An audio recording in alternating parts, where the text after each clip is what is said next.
ഇത് റെഡിയാക്കാൻ വേണ്ടിയിട്ട് ഞാനിവിടെ ഒരു ബീറ്റ്റൂട്ട് എടുത്തിട്ടുണ്ട്. ഇത് ഫസ്റ്റ് നമുക്കൊന്ന് ക്ലീൻ ചെയ്തിട്ട് എടുക്കാം. പീലർ വെച്ചിട്ട് വേണമെന്ന് വെച്ചിട്ടുണ്ടെങ്കിൽ പീലർ വെച്ചിട്ട് ചെയ്യട്ടെ.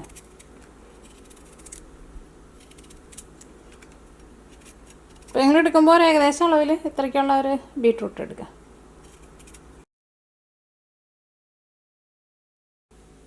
അതേപോലെ ക്ലീൻ ചെയ്തെടുത്തിട്ടുണ്ട്. ഇനി ഇതൊന്ന് കഴുകിയെടുക്കട്ടെ.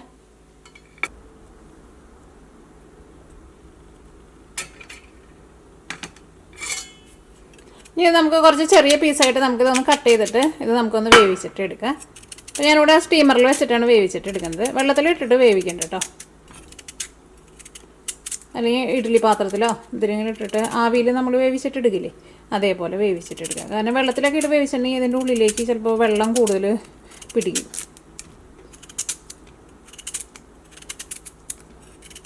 ഇവിടെ കുക്കറിൽ വെള്ളം വെച്ചിട്ടുണ്ട്. ഇതിലേക്ക് ഒരു സ്റ്റീം ചെയ്യണ ഇങ്ങനത്തെ ഒരു സാധനം ഉണ്ടല്ലോ, ഇത് വയ്ക്കാം.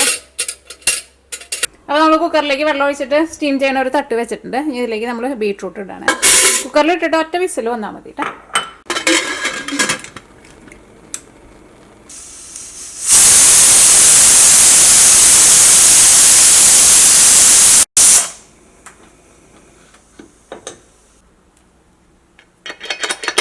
അപ്പോൾ നമ്മുടെ കുക്കറിൽ നിന്ന് ചൂടാറിയിട്ടുണ്ട്.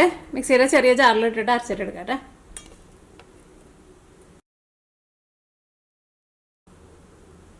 അപ്പോൾ നല്ല പേസ്റ്റ് പോലെ നമ്മൾ അരച്ചെടുത്തിട്ടുണ്ട്. അപ്പോൾ ഇതെല്ലാം നമ്മൾ നല്ല പേസ്റ്റ് പോലെ ഒട്ടും വെള്ളം ചേർക്കാണ്ട് അരച്ചെടുത്തിട്ടുണ്ട്. ഇതിലേക്ക് ഞാനിവിടെ കോൺ സ്റ്റാർച്ച് ചേർക്കാൻ വേണ്ടിയിട്ട് പോകണം. ഒന്നല്ലെങ്കിൽ കോൺ സ്റ്റാർച്ച് ചേർക്കുക, അല്ലെങ്കിൽ പൊട്ടറ്റോ സ്റ്റാർച്ച് ചേർക്കുക. കാരണം ഇതിപ്പോൾ കുറച്ചിങ്ങനെ ലൂസായിട്ടല്ലേ ഇരിക്കുന്നത്, ഇതിനെ നമുക്കൊന്ന് തിക്കാക്കിയിട്ട് എടുക്കണം. അപ്പോൾ അതനുസരിച്ചിട്ട് വേണം നമ്മൾ കോൺ സ്റ്റാർച്ച് അല്ലെങ്കിൽ പൊട്ടറ്റോ സ്റ്റാർച്ച് ചേർക്കാൻ വേണ്ടിയിട്ട്. അപ്പോൾ കുറേശ്ശെ ചേർത്തിട്ട് മിക്സ് ചെയ്തിട്ട് എടുക്കുക. കാരണം അതിന് കറക്റ്റ് ഒരു അളവ് പറയുന്നില്ല. കാരണം ചിലപ്പോൾ നമ്മൾ എടുക്കുന്ന ബീട്രൂട്ടിൻ്റെ വലിപ്പത്തിലൊക്കെ വ്യത്യാസം ഉണ്ടാവുമല്ലോ. അപ്പോൾ ഒറ്റയടിക്ക് കുറേ അങ്ങോട്ട് ചേർക്കണ്ട.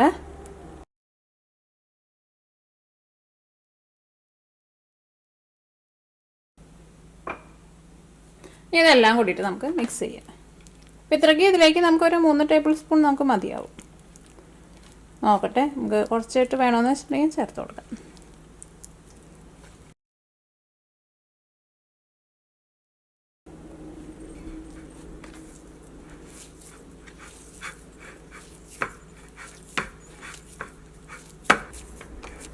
ഇനി നമുക്കൊരു 5 മിനിറ്റ് നമുക്കിതൊന്ന് റെസ്റ്റ് ചെയ്യാൻ വേണ്ടിയിട്ട് വയ്ക്കാം.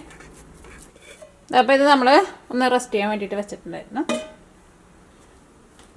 എന്ത് ചെയ്യണമെന്ന് വെച്ചിട്ടുണ്ടെങ്കിൽ ഇതിൽ നിന്ന് നമുക്ക് ഓരോ ചെറിയ ബോളാക്കിയിട്ട് എടുക്കാം.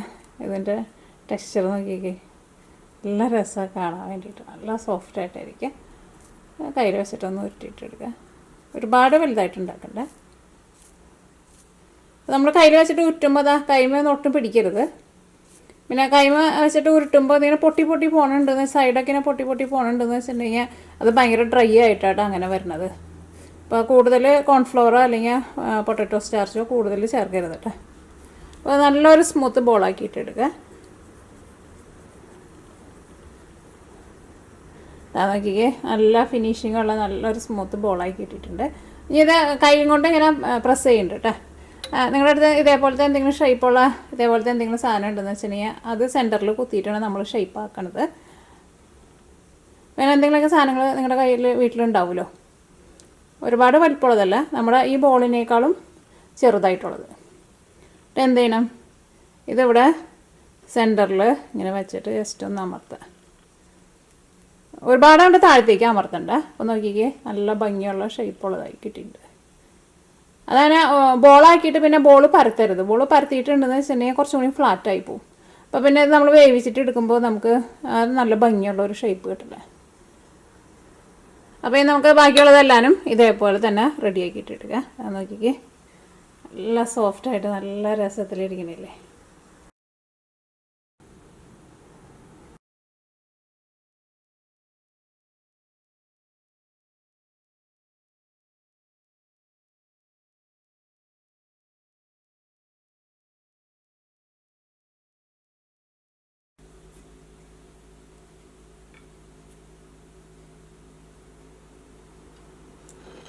ഇതാ നോക്കിക്കേ, ഇപ്പോൾ ഇതെല്ലാം നമ്മൾ നല്ല ഭംഗിയുള്ള ഷേപ്പാക്കിയിട്ട് എടുത്തിട്ടുണ്ട്.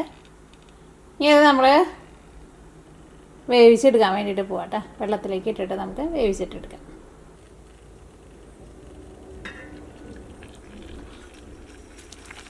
അപ്പോൾ ഇത് വേവിച്ചെടുക്കാനുള്ള നമ്മുടെ വെള്ളം നന്നായിട്ട് തിളച്ചിട്ടുണ്ട്. ഇതിലേക്ക് നമുക്ക് 1 ടീസ്പൂൺ ഓയിൽ ഒഴിക്കുക. ഞാനിവിടെ സൺഫ്ലവർ ഓയിലാണ് ചേർക്കുന്നത്. അല്ലെങ്കിൽ ഏത് ടൈപ്പ് ഓയിലായിരുന്നാലും കുഴപ്പമില്ല. ഇനി ഇത് ഓരോന്നായിട്ട് നമ്മൾ ഈ വെള്ളത്തിലേക്ക് ഇടാം കേട്ടോ.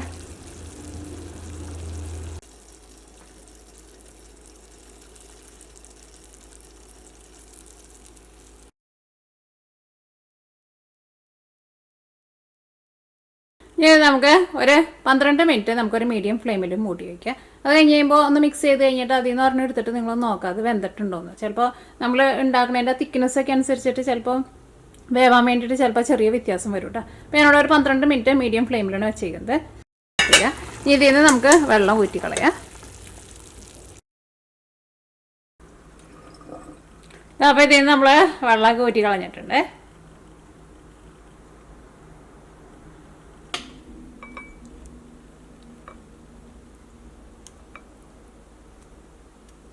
അപ്പോൾ അങ്ങനെ വെള്ളമൊക്കെ ഊറ്റി കളഞ്ഞിട്ടുണ്ട്. ഇനി ഇതുകൂടി ഇരിക്കട്ടെ. ഇനി അടുത്തത് നമുക്ക് ഇതിലേക്ക് ഒരു സീസണിങ് ചെയ്യണം. അപ്പോൾ അതിന് വേണ്ടിയിട്ട് ഞാനിവിടെ വെളുത്തുള്ളി എടുത്തിട്ടുണ്ട്. ഒരു 4 വലിയ വെളുത്തുള്ളി എടുത്തിട്ടുണ്ട്. പിന്നെ ഒരു കുഞ്ഞു കഷ്ണം ഇഞ്ചി എടുത്തിട്ടുണ്ട്. ഇത് നല്ല പൊടിയായിട്ട് കട്ട് ചെയ്തിട്ട് എടുക്കുക. പിന്നെ അതേപോലെ തന്നെ സവോള. ഞാനിവിടെ വെള്ള സവോളയാണ് എടുത്തേക്കുന്നത്. വെള്ള സവോള തന്നെ വേണമെന്നില്ല. പക്ഷേ ഇതേപോലെ ഇങ്ങനെ നമ്മൾ ചൈനീസ് എന്തെങ്കിലും ഫുഡുകളൊക്കെ ഉണ്ടാക്കുമ്പോൾ നമ്മുടെ സവോളേനേക്കാൾ എപ്പോഴും നല്ലത് ഒന്നല്ലെങ്കിൽ മഞ്ഞ സവോള അല്ലെങ്കിൽ ഇങ്ങനെ വെള്ള സവോള. നമ്മുടെ സവോള എടുത്താലും കുഴപ്പമില്ല. പക്ഷേ ഇതിന് കുറച്ചും കൂടി ഒരു സ്വീറ്റ് ആയിരിക്കും. അപ്പോൾ പിന്നെ കുറച്ചും കൂടി നല്ല സോഫ്റ്റ് ആയിട്ടിരിക്കും. പിന്നെ കുറച്ചും കൂടി നമ്മുടെ ഇങ്ങനെയുള്ള ഈ സോസുകളൊക്കെ ചേർത്തിട്ട് ഉണ്ടാക്കണതിൽ ചേർത്തിട്ടുണ്ടെന്ന് വെച്ചിട്ടുണ്ടെങ്കിൽ നല്ലൊരു ഗ്ലേസിങ് ഉണ്ടാവും. അപ്പോൾ ഇത് 3 നമുക്കൊന്ന് കട്ട് ചെയ്തിട്ട് എടുക്കാം.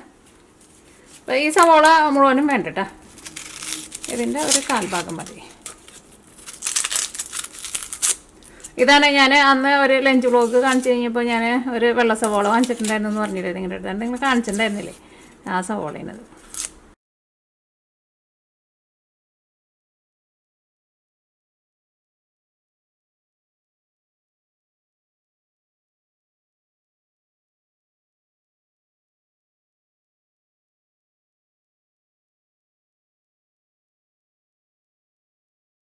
അടുത്തത് നമ്മൾ ഇതിലേക്ക് സോസുകൾ ചേർക്കുന്നുണ്ട്. നമ്മൾ സോയാ സോസ് ചേർക്കുന്നുണ്ട്, ചില്ലി സോസ് ചേർക്കുന്നുണ്ട്, ഒന്നല്ലെങ്കിൽ പിന്നെ ടൊമാറ്റോ സോസ് ഇല്ലയെന്ന് വെച്ചിട്ടുണ്ടെങ്കിൽ ടൊമാറ്റോ കെച്ചപ്പ് ചേർക്കുക. പിന്നെ ഞാൻ ഇതിലേക്ക് വേറൊരു പുതിയ സോസും കൂടിയിട്ട് ചേർക്കുന്നുണ്ട്, പീനട്ട് സോസ് ആട്ടത്. ഇത് നമുക്ക് കടകളിൽ നിന്നൊക്കെ ഇതേപോലെ ഇങ്ങനെ പീനട്ട് ഫ്ലേവേർഡ് സോസ് എന്ന് പറഞ്ഞ് വാങ്ങാൻ വേണ്ടിയിട്ട് കിട്ടും. ഇതിന് നല്ലൊരു ടേസ്റ്റ് ആട്ടോ.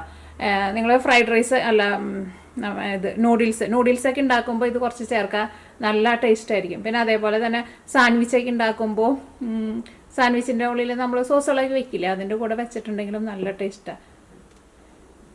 ഇവിടെ എല്ലാവർക്കും നല്ല ഇഷ്ടമാണത്. അപ്പോൾ അതും കൂടിയിട്ട് ഞാൻ ഇതിലേക്ക് ചേർക്കുന്നുണ്ട് 1 ടേബിൾ സ്പൂൺ.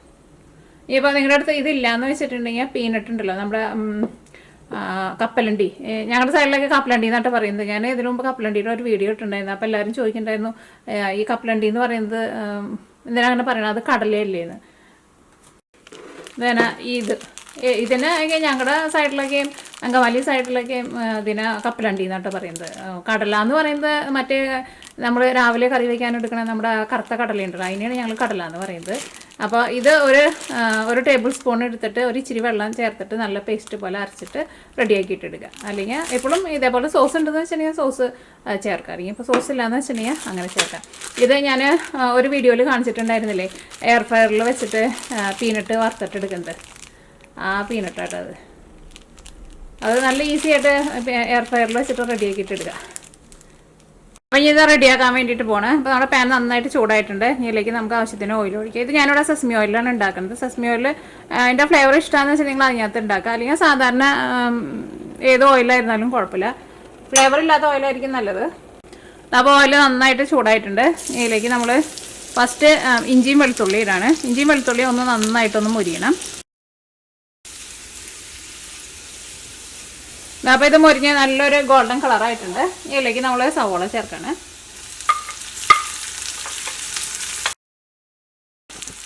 അപ്പോൾ നമ്മുടെ സവോള നല്ല സോഫ്റ്റ് ആയിട്ട് വന്നിട്ടുണ്ട്. ഇനി തീ കുറച്ച് വയ്ക്കാം. ഇനി ഇതിലേക്ക് നമ്മൾ സോസുകൾ ചേർക്കാണ്. ഫസ്റ്റ് നമ്മൾ സോയാ സോസാണ് ചേർക്കുന്നത്. 1 ടേബിൾ സ്പൂൺ സോയാ സോസാണ് ചേർക്കുന്നത്. അടുത്തത് ചേർക്കുന്നത് ചില്ലി പേസ്റ്റ്,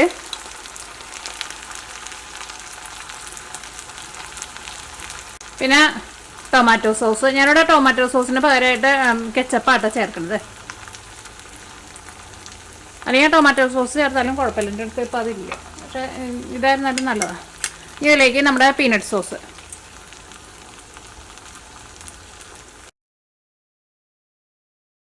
അപ്പോൾ നമ്മുടെ സോസൊക്കെ നന്നായിട്ട് ചൂടായിട്ടുണ്ട്. അത് ഓയിലൊക്കെ ഇതാ ചെറുതായിട്ടൊന്ന് തെളിഞ്ഞു വന്ന് തുടങ്ങിയിട്ടുണ്ട്. സോഫ്റ്റ് എന്ന് പറഞ്ഞിട്ടുണ്ടെങ്കിൽ ഒരു ചൂവി ടെക്സ്ചറാട്ടോ ഇതിൻ്റെ ടെക്സ്ചർ. ചിലവർക്ക് ഇത് ഭയങ്കര ഇഷ്ടമായിരിക്കും ഇങ്ങനത്തെ ടെക്സ്ചർ, ചിലവർക്ക് ചിലപ്പോൾ അത്രയ്ക്ക് ഇഷ്ടം ഉണ്ടാവില്ല.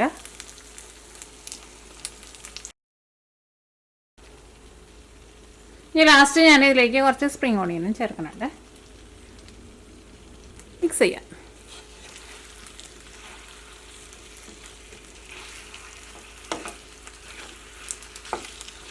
ആ പീനട്ട് സോസിൻ്റെ നല്ലൊരു മണം വരുന്നുണ്ട്, അടിപൊളി ടേസ്റ്റ് അത്. ഇതിപ്പോൾ ഇതെല്ലാം കൂടിയിട്ട് നന്നായിട്ട് മിക്സ് ആയിട്ടുണ്ട്. അപ്പോൾ ഇത് മീഡിയം ഫ്ലെയിമിൽ നമ്മൾ ഒരു 5 മിനിറ്റ് മൂടി വയ്ക്കട്ടെ.